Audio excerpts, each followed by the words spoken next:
bientôt le Gobelin Noob. Aujourd'hui, règle de base numéro 10 et moment de bataille numéro 9 de notre fascicule numéro 9 de Age of Sigmar Stormbringer. Alors, on a vu la semaine dernière, on a vu les différents mouvements que l'on pouvait faire, et ça fait déjà 2 semaines qu'on étudie les mouvements. On a déjà vu aussi le tir, la charge, le combat. Là, on va s'attarder un petit peu, c'est le début, sur la phase de héros. Donc rappelons-le, la phase de héros, c'est la première phase que nous avons dans le tour du joueur. Rappelons les différentes phases, donc on débute par la phase de héros, la phase de mouvement, la phase de tir, la phase de charge, la phase de combat, et puis la phase de déroute, que l'on n'a pas encore bien vue.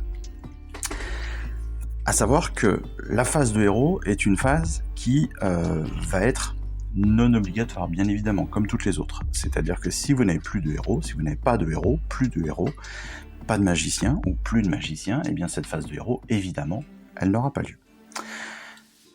Donc, aujourd'hui, on va s'attarder surtout à la magie et aux blessures mortelles. Donc la magie, évidemment, c'est une des bases d'AOS, parce que, on le sait, on a beaucoup de personnages qui peuvent avoir des pouvoirs magiques. Entre autres, notre Chevaleresse Arcanum, par exemple, ou bien notre Chaman Vasomancien, que nous avons monté cette semaine. Et donc, comment est-ce qu'on utilise un sort ? Eh bien, en fait, déjà, il y a deux côtés. Le côté lanceur du sort, et puis celui qui va, entre guillemets, réceptionner le sort. Et donc on a deux possibilités, soit on est en attaque, et donc là on va lancer le sort. Notre magicien lance un sort. Pour cela, il a ce qu'on appelle donc un jet de lancement, un coup de lancement en fait, sur notre fiche d'unité. Ce coup de lancement, il va être déterminé en fonction du pouvoir magique qu'on veut lancer.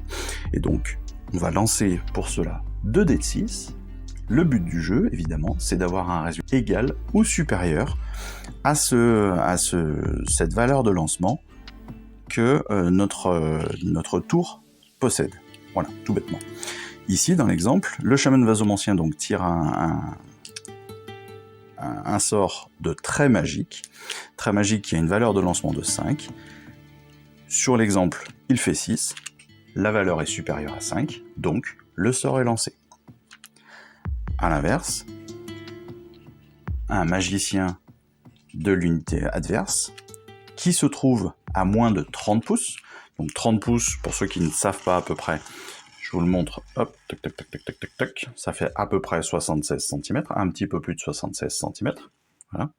Comme ça, ça vous donne à peu près une idée de rayon que vous allez devoir vérifier. Donc, le magicien adverse, s'il est à moins de 30 pouces, va pouvoir tenter de dissiper le sort. Pour dissiper le sort, très facilement, il va lui aussi lancer 2 dés de 6. S'il obtient un jet supérieur à celui du magicien qui a lancé le sort, eh bien, alors dans ce cas-là, on considère qu'il a dissipé le sort, et donc les effets ne s'appliquent plus. Pour l'instant, on va utiliser, mais je dis bien pour l'instant, parce que c'est vraiment le début de la magie, on va utiliser potentiellement 2 sorts différents. Le premier, le très magique, le second, le bouclier mystique. Très magique, c'est donc, l'idée, ça va être un sort d'attaque et un sort de défense. Voilà, on va pas aller beaucoup plus loin que ça. Le premier, donc le très magique, c'est un sort donc d'attaque, qui a une valeur de lancement de 5, c'est-à-dire qu'il va falloir faire plus de 5, enfin au moins 5 sur 2 dés de 6 pour que notre sort passe. Ce trait magique, il va affecter une unité qui va être à maximum 12 pouces de notre magicien. Donc une unité qui est dans un rayon, dans un rayon de 12 pouces, d'accord ? Et il va affecter l'unité adverse, s'il n'est pas dissipé bien évidemment, il va affecter l'unité adverse par des blessures mortelles avec un D3. Rappelons-le, le D3, vous prenez un dé normal, vous divisez le résultat par 2 et vous obtenez le nombre de blessures. Je vous remontre ça très rapidement. 6 et 5 divisé par 2, ça fait 2,5 ou 3, donc ça fait 3. 4 et 3, divisé par 2, ça fait 2 et 1,5. Donc on a 2 blessures. 1 et 2 divisé par 2, ça fait 1 et 0,5. Et donc ça fait une blessure.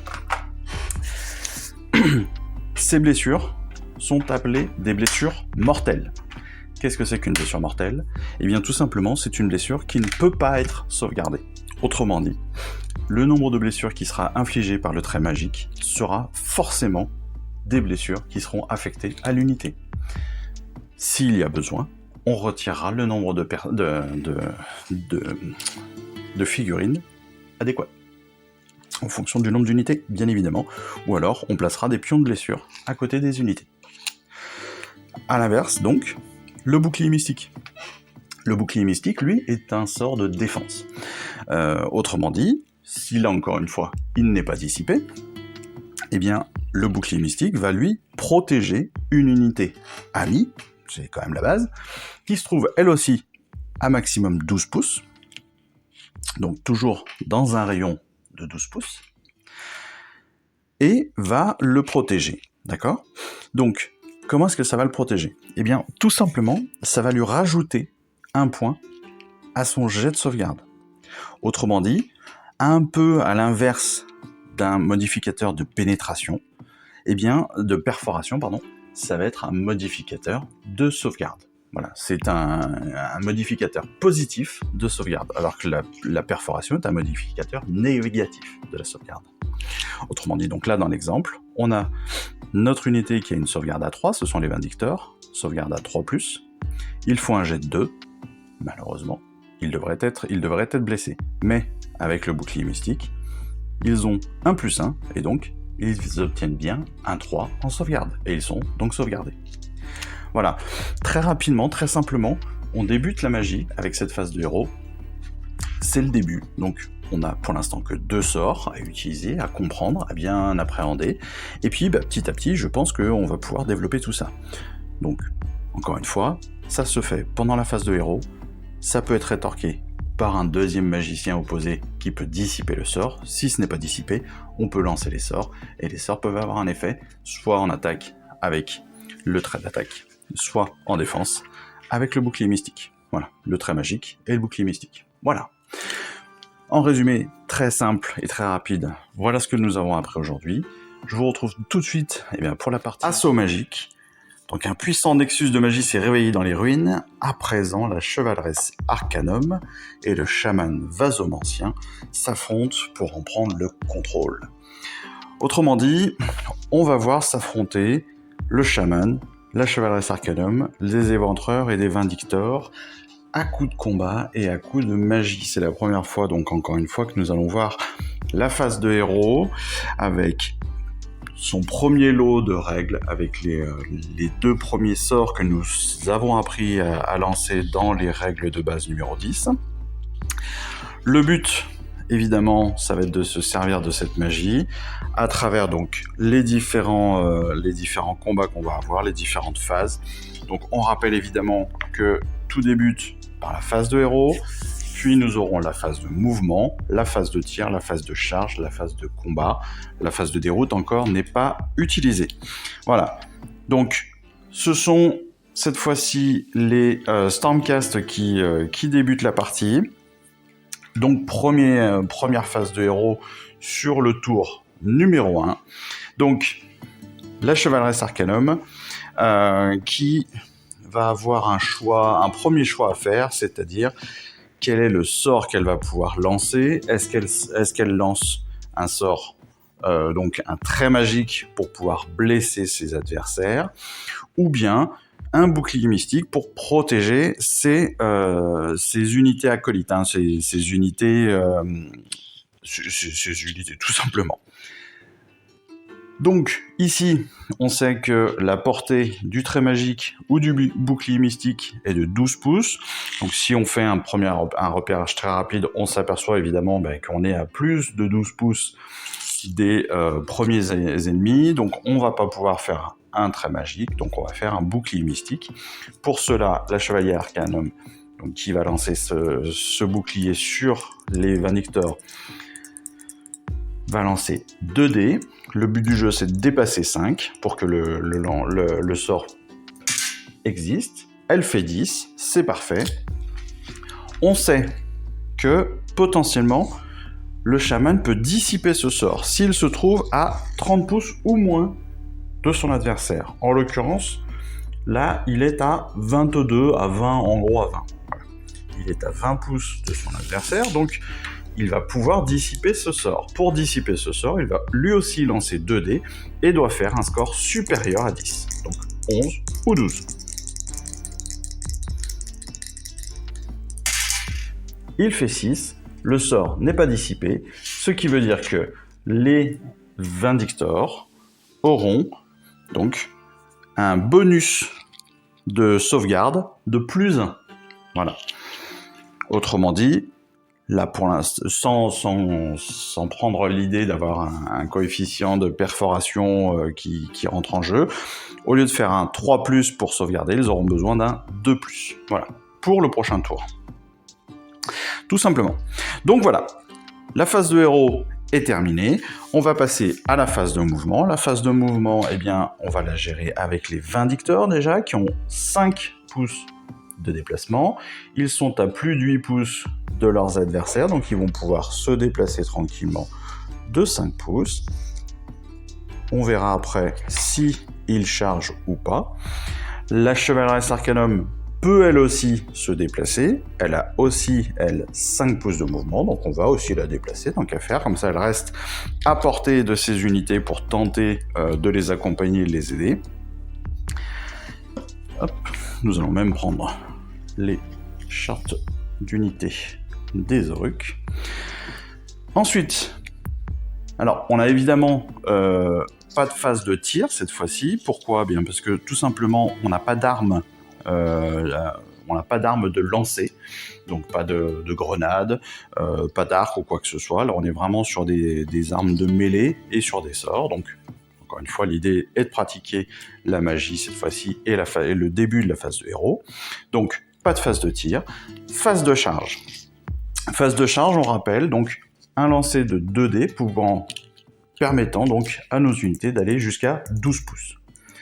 Donc, les Vindictors font une charge, ils n'ont pas besoin, enfin techniquement j'ai même pas besoin de le dire, mais voilà, ils vont charger, 8, on sait qu'ils vont pouvoir le faire, donc pas de souci, sauf que ils sont déjà,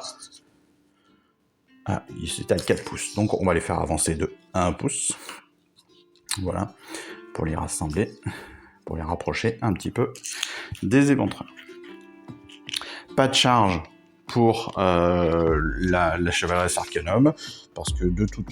Quoique, elle pourrait être à plus de 12 pouces, elle pourrait tenter une charge, on peut la faire tenter, mais ça n'a pas d'intérêt, dans le sens où on n'a pas forcément d'intérêt à ce qu'elle aille au combat tout de suite, ou en tout cas qu'elle aille au combat tout court d'ailleurs. En tout cas, tant que les forces ennemies ne sont pas un petit peu décimées. Donc on va rester là pour la phase de charge. On va rentrer donc en phase de combat. On sait que pour la phase de combat, on va avoir un mouvement supplémentaire pour engager le combat. Donc les 3 pouces qui nous manquaient, tout bêtement. Et donc on est en phase de combat maintenant. On a nos 5 Vindictors qui vont se battre avec les Éventreurs. Les 5 Vindictors donc ont 2 dés d'attaque. Ils vont pouvoir donc attaquer avec 10 dés. Ils touchent, on rappelle, à 3+, et blessent à 3+. N'oubliez pas que vous avez aussi l'arsenal d'âme orageuse. Donc l'arsenal d'âme orageuse, c'est tout simplement, sur un jet de touche, si vous faites 6, il y a directement une blessure mortelle. Autrement dit, directement une blessure sur un des éventreurs. Alors, on a 2 touches qui sont inférieures à 3, donc voilà. On a donc 8 touches au total, dont 2 blessures mortelles. 2 blessures mortelles, ça veut dire que directement, on sait qu'on a un éventreur qui va sauter. On va relancer les 6 autres dés pour la blesse. Donc pour blesser, là, on est toujours à 3+. Hop, on a donc 3-2 qui ne sont pas comptabilisés. Donc on a 5 blessures. Les deux premiers lancers, les deux premières touches à 6. Donc on a dit, on sait très bien que ça va en éliminer. Là, on va avoir une sauvegarde sur les 3 dés qui ont touché et blessé. Rappelons qu'il y a une perforation de -1. Les éventreurs sauvegardent à 5+. On a donc une seule sauvegarde de réaliser. On a donc 2 blessures, plus les premières, plus les 2 premières, ce qui veut dire qu'on a 4 blessures. 4 blessures, 2 éventreurs sont déjà sortis de la partie. Alors, vous avez vu, j'ai failli faire une petite erreur. En l'occurrence, bon, c'est pas très grave aujourd'hui parce que c'est pas encore tout à fait comptabilisé, mais j'ai failli sortir donc le chef entre guillemets de l'unité des Cruel Boys, des éventreurs. Donc attention à ça, bien évidemment. Si vous avez, on le rappelle, des magiciens, enfin pas des magiciens, mais des musiciens, pardon, et des boss, ne les jetez pas en premier. Évidemment, ils ont potentiellement des pouvoirs supplémentaires. La phase de combat là est terminée. Enfin, terminée pour les Vindictors. Maintenant, c'est les éventreurs qui vont répondre. Les éventreurs, on l'a vu, donc ils ont perdu 2 personnages. Donc, ils vont répondre malgré tout avec 16 dés. Là aussi, ils touchent à 4 et blessent à 4. S'ils font un 6, ils ont une blessure mortelle. Donc là, on a déjà 2 blessures mortelles. Par contre, il touche à 4, donc on a pas mal de dés qui sortent. Voilà. Il nous reste 3 dés qui ont touché. Il blesse donc à 4. On a 2 blessures supplémentaires. Sauvegarde des Vindictors. Sauvegarde, on l'a dit, à 3+, mais avec la magie, donc avec le bouclier mystique, il n'avait besoin qu'un 2+. Donc les 2 sont sauvegardés. On a quand même 2 blessures mortelles, ce qui veut dire qu'on a un Vindictor, car ils ont 2 points de blessure, on a un Vindictor qui est sorti.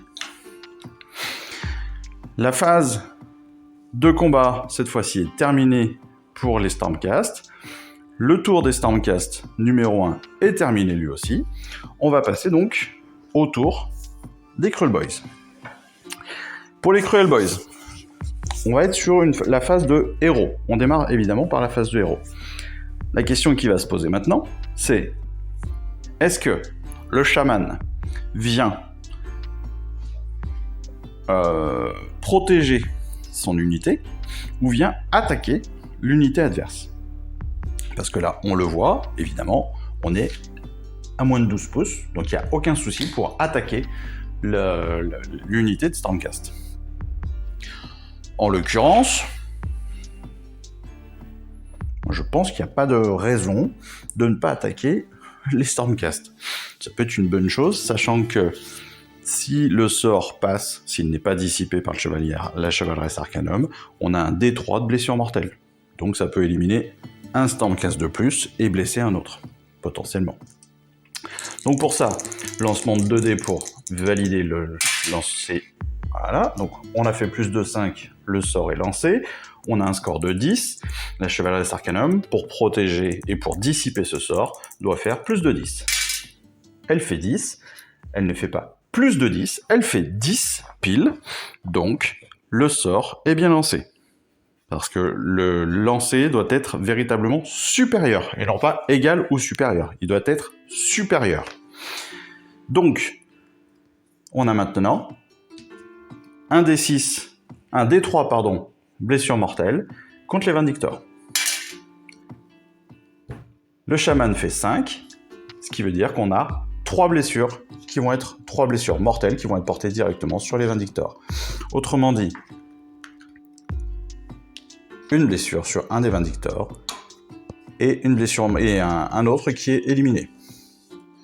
Alors oui, je les replace pour que ce soit plus joli, hein, c'est plus, voilà, par principe. J'aurais pu éliminer directement l'étendard, mais voilà, pour que ce soit plus sympa à voir. Je trouve que c'est mieux comme ça. Phase suivante. La phase suivante, c'est la phase de tir. La phase de tir, on l'a vu, on n'a pas d'arme de jet, donc pas de problème. Phase de charge, pas de souci. Nos Cruel Boys sont déjà en charge, hein, voilà, ils sont déjà au corps à corps. Donc pas de problème là-dessus non plus. On va passer donc en phase de combat. On pourrait se dire, on aurait pu se dire à la phase de mouvement que notre chaman aurait pu venir attaquer aussi directement les Vindictors. Est-ce qu'il y a un intérêt à faire ça pour l'instant? Je suis pas persuadé. Ils sont encore 3 Vindictors.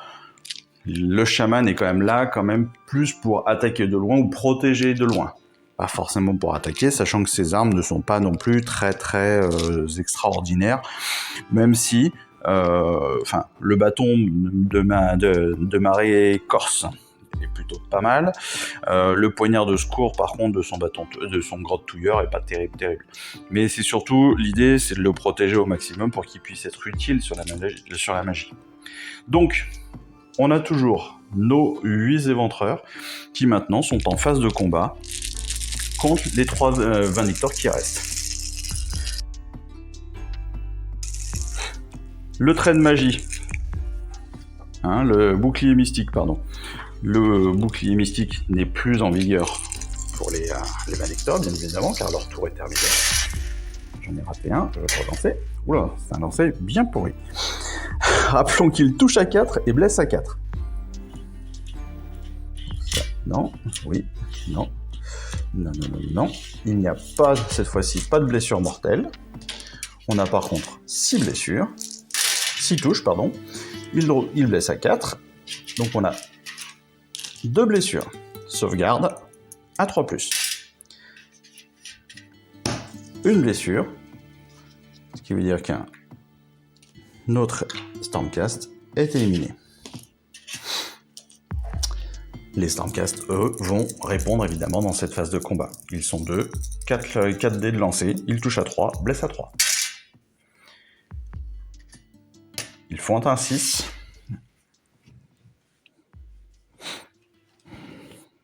Donc, blessure mortelle avec ce 6. Ils touchent à 3. Donc on a 2 autres touches. Ils blessent à 3, on a une autre blessure. On a donc une blessure automatique, on l'a dit. On va le mettre, on va l'indiquer tout de suite. Et on a une sauvegarde à faire. Alors, sauvegarde à 5+ pour les éventreurs, avec, n'oublions pas, le coefficient de perforation de -1 des Stormcast. Donc, il faut faire un 6 pour éviter la blessure. Ils font 4, la blessure est là aussi portée. Ça fera 2 pour lui. Il est retiré du jeu. Le tour des Cruel Boys est terminé. C'est maintenant, de nouveau, au tour des Stormcast. C'est donc le début de notre deuxième tour. Phase de héros. Phase de héros.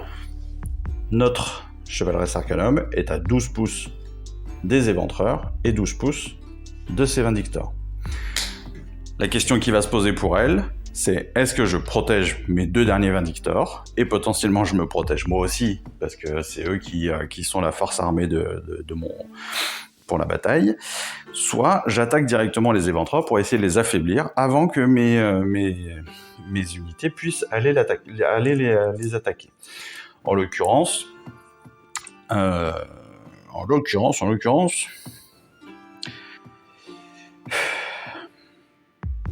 va les protéger. Là, on va faire en sorte qu'elle les protège, donc elle lance 2 dés, voilà, super, elle fait un 12, donc on ne pourra pas faire de toute façon plus de 12. Donc, le sort, non seulement est lancé, mais il est réussi. On a donc une sauvegarde de +1, de +1 pour un jet de sauvegarde amélioré pour les 2 Stormcast, pour les 2 Vindictors. Les 2 Vindictors, donc, pas de phase de tir, phase de charge, pas besoin, phase de combat, ils sont déjà en combat. La phase de mouvement, on aurait pu, encore une fois, déplacer la chevaleresse. Pour l'instant, pas d'intérêt. Ils sont 2, ils vont lancer donc 4 dés. On rappelle, touche à 3, blesse à 3. S'ils font un 6 sur la touche, blessure mortelle.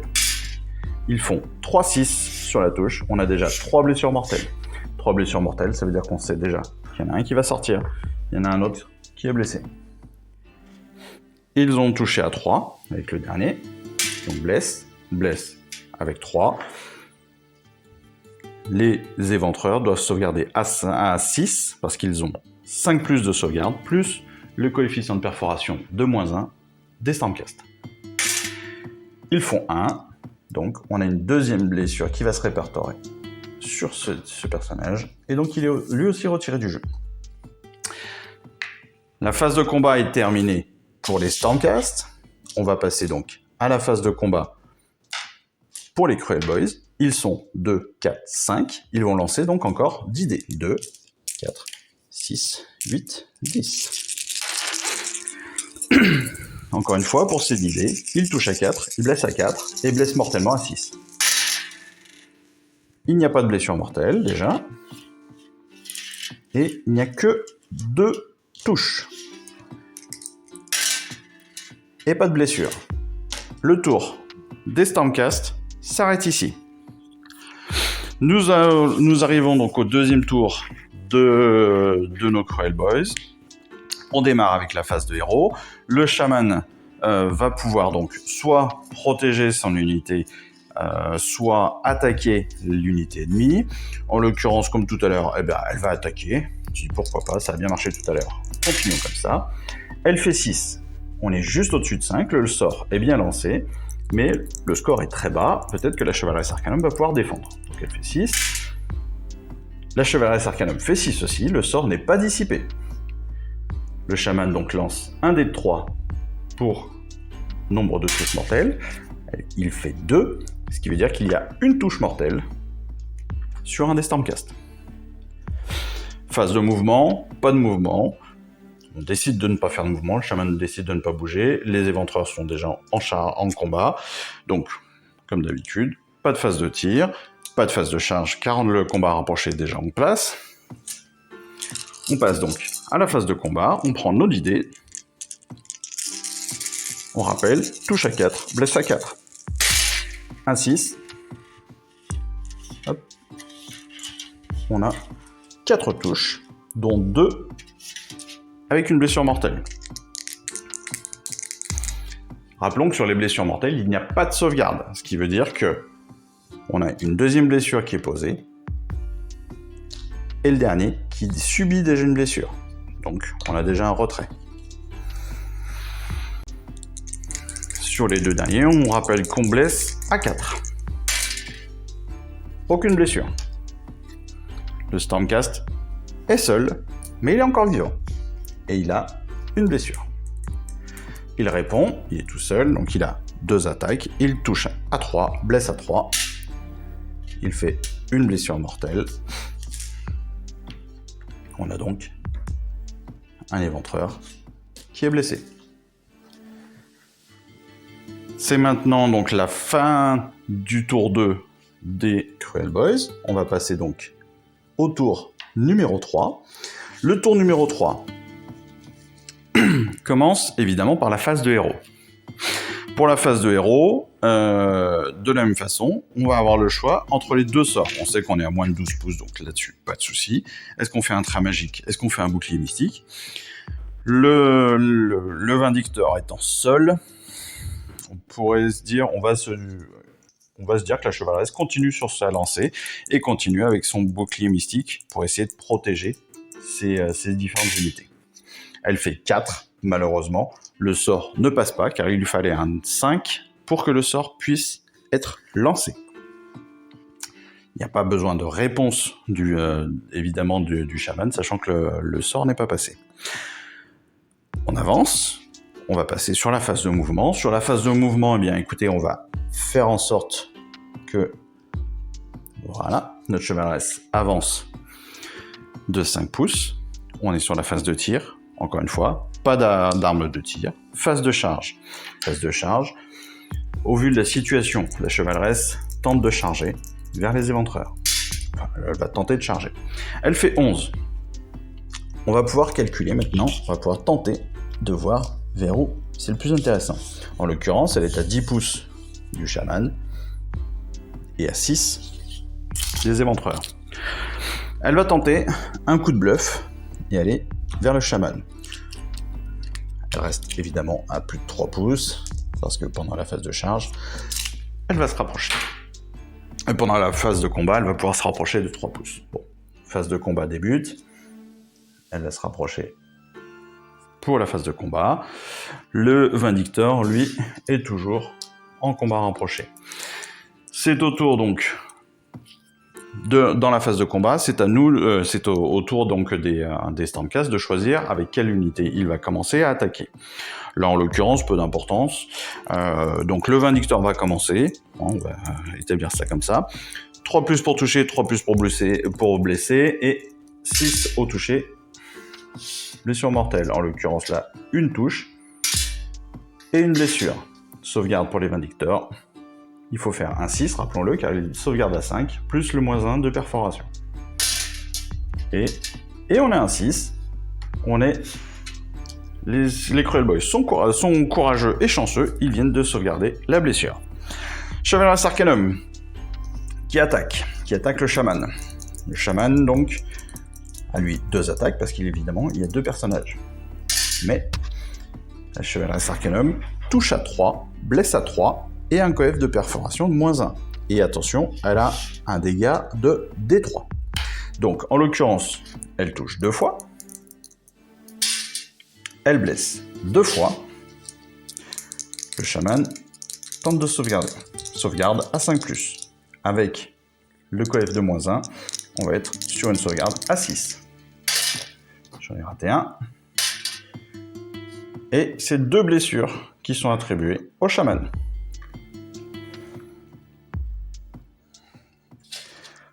Dans ce combat rapproché, le chaman, évidemment, va répondre.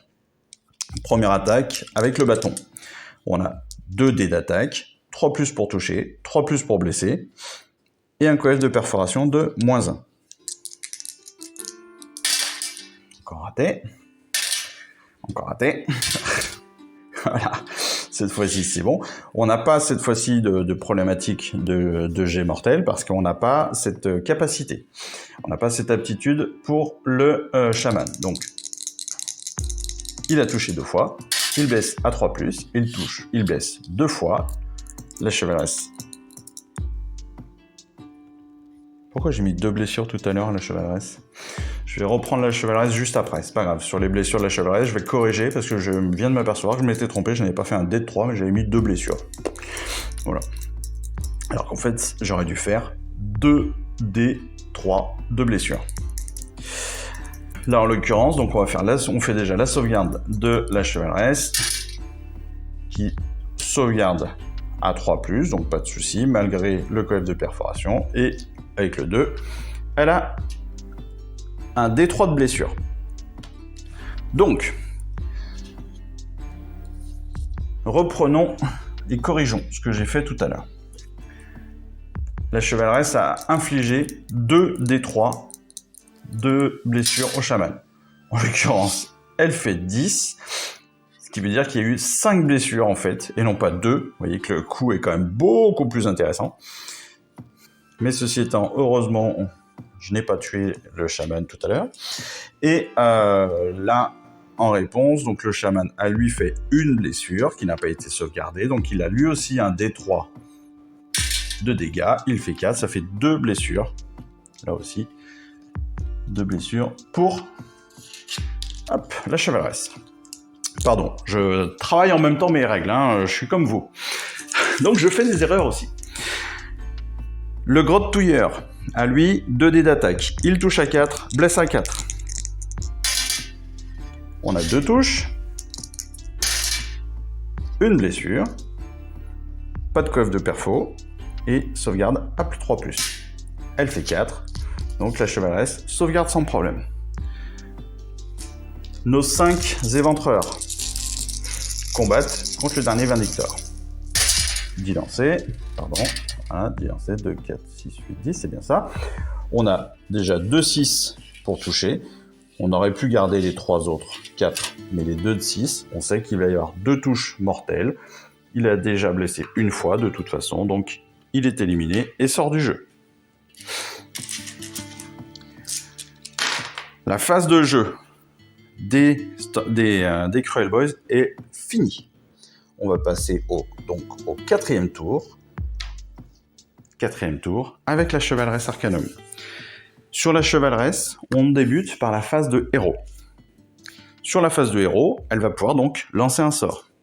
Pour lancer son sort, évidemment, elle va lancer donc 2 dés, il faut dépasser les 5 pour que ce soit bien validé. Le chaman pourra répondre et tenter de dissiper le sort. Il fait 9, donc le sort est lancé. On va tenter de dissiper le sort pour le chaman.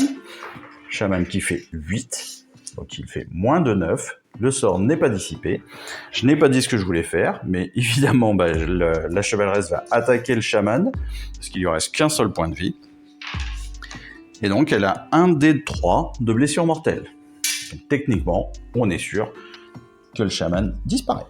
Hop, car il avait déjà 5 blessures. Elle a fait 6, ça en rajoute 3. Ça ferait 8 points de blessure, sachant qu'il n'a que 6 blessures. Donc, c'est terminé. Phase de héros.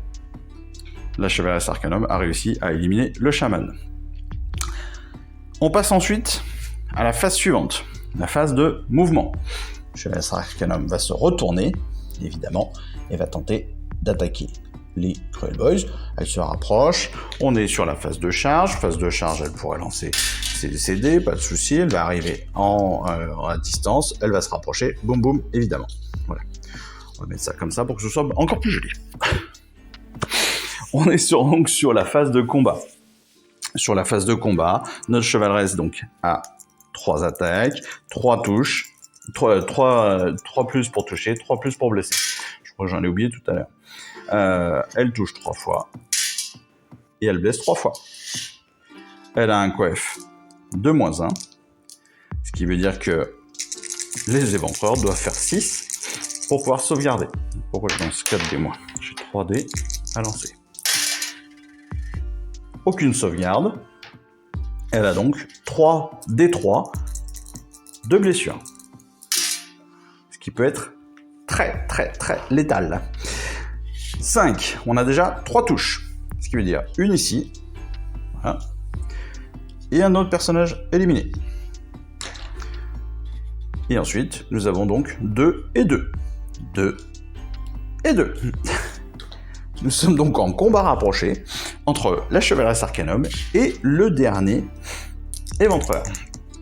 Le chef, le boss des éventreurs. Dernier éventreur qui répond. Touche à 4, blesse à 4. Pas de blessure. On est autour des Cruel Boys maintenant, leur tour numéro 4. On passe directement à la phase de combat. Hop, on a donc 2 touches. Il blesse à 4, on a 2 blessures. Elle sauvegarde. Pas de souci. Elle sauvegarde à 3+, pas de problème. Phase de combat terminée, le tour est terminé. On passe au dernier tour, cette fois-ci, car ça se joue en 5 manches. Je crois qu'on nous le précise d'habitude. Là aussi, il me semble. Exactement, en 5 tours. On est donc sur le début du 5e tour pour les Stormcast. On a donc la phase de héros, évidemment. Elle va tenter de lancer un sort. Le sort est évidemment réussi, enfin, pas évidemment, mais en l'occurrence, il est réussi. Il n'y a pas possibilité de le dissiper parce que le chaman n'existe plus. Donc on a un D3 de blessures mortelles. Elle fait 2. Il y a donc une blessure mortelle pour le boss. On passe directement en phase de combat. Donc elle lance 3 dés, touche à 3+, blesse à 3+, perforation de -1. Elle touche à 3+, elle fait une touche, et elle ne blesse pas. L'éventreur répond. Lui, il touche à 4, blesse à 4. Il ne touche même pas. On passe donc au 5e et dernier tour des Cruel Boys. On passe directement à la phase de combat, car il n'y a pas besoin de faire les autres. D'ailleurs.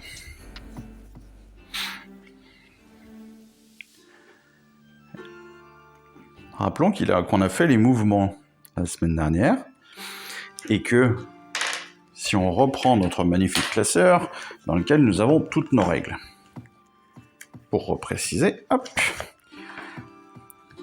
on va aller chercher la phase de mouvement. Les mesures et mouvements, mais pas la première, le deuxième. La deuxième règle, c'est-à-dire la 8, si je ne me trompe pas. Les bases 9, pardon. Voilà.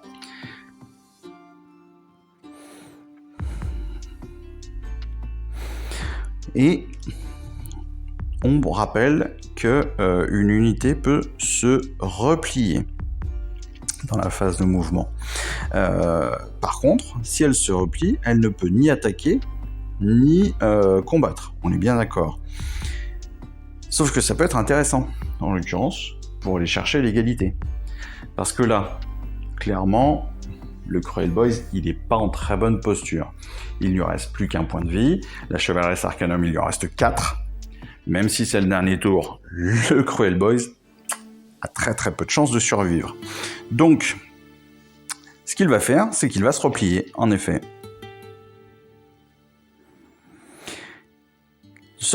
La seule contrainte qu'il a pour se replier, et on le sait, il doit être à plus de 3 pouces de son adversaire à la fin de son mouvement.